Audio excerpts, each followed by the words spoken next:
Hello friends, आज हम बात करने वाले हैं पालाज के बाद बंगाल पर कब्जा करने वाली शक्ति की। मित्रों, अभी तक आपको पता है कि बंगाल पर पाल वंश का कब्जा है। मित्रों, ये 1050 ईस्वी के बाद 11वीं सदी के मध्य में यहाँ पर पालाज की जगह पर कब्जा होता है सेन वंश का। ये जो आप देख रहे हैं ये सेन वंश है, जिसने यहाँ पर 1230 ईस्वी तक लगभग शासन किया। मित्रों, सेन वंश के प्रमुख राजा जिसके बारे में हम अब पढ़ने वाले हैं। सबसे पहले मित्रों हम बात करते हैं सेन वंश के प्रमुख राजा सामंत सेन की। इन्होंने इस वंश की स्थापना 1070 से 1096 ईस्वी तक की। इन्होंने 26 साल तक इस डायनेस्टी पर राज किया। ये इस वंश के संस्थापक के तौर पर जाने जाते हैं। इन्होंने राढ़ को अपनी राजधानी घोषित किया। मित्रों, सामंत सेन के बाद उसका उत्तराधिकारी हेमंत सेन गद्दी पर बैठा था, परंतु वह उतना योग्य साबित नहीं हुआ। 1095 ईस्वी में सिंहासन पर बैठा विजय सेन। इसने लंबे समय तक गद्दी को अपने पास रखा।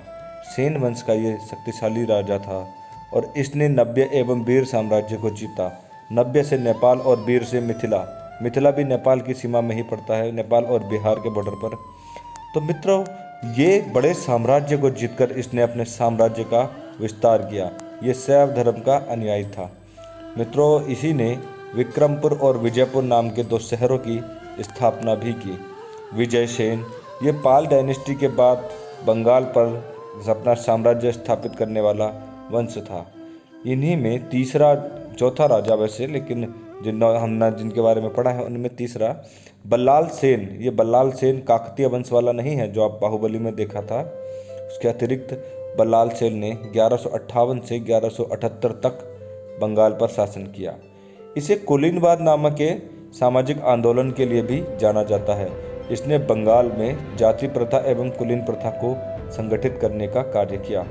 ये अपने आप में एक विद्वान था जिसने दान सागर नाम के ग्रंथ की रचना की, जबकि इसने अपने जीवन काल में ही अद्भुत सागर ग्रंथ की रचना भी आरंभ की थी, परंतु असमय मृत्यु के कारण ये उस रचना को पूरा नहीं लिख पाया, जिसको पूरा लिखने का कार्य इसके पुत्र लक्ष्मण सेन ने किया। लक्ष्मण सेन का जो समय है वो 1178 से 1205 ईस्वी तक है। लक्ष्मण सेन इस साम्राज्य का सबसे प्रसिद्ध राजा है।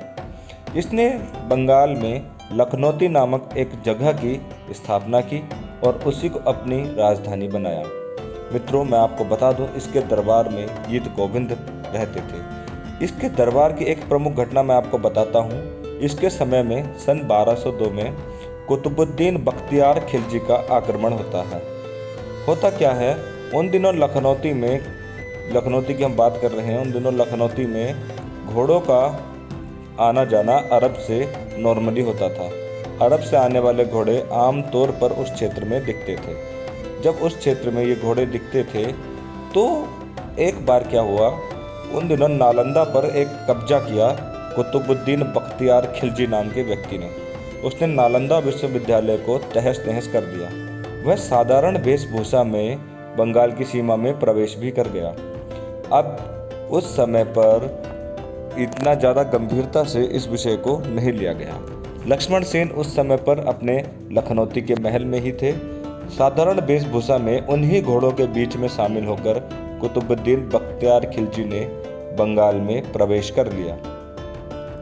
बंगाल में प्रवेश करने के उपरांत इसकी किसी को पहचान नहीं हुई और ये उन्हीं घोड़ों के साथ जो व्यापार करते थे घूमने लगा। थोड़े समय पश्चात पता चला कि वहाँ पर एक भीषण संग्राम हो गया। मित्रों, इसने वहाँ की स्थायी सेना पर अटैक कर दिया और इतना खतरनाक आक्रमण किया कि लक्ष्मण सेन भी अचानक हुए इस हमले से बहुत ज़्यादा भौचक्के रह गए। उनको तुरंत लखनौती छोड़कर भागना पड़ा। तत्पश्चात इसने बंगाल के सेन शासकों को लखनौती में परास्त कर दिया और उस भीषण संग्राम में अनेक लोगों की हत्या कर दी। कुतुबुद्दीन बख्तियार खिलजी के इस अचानक आक्रमण से पूरा बंगाल दहल गया।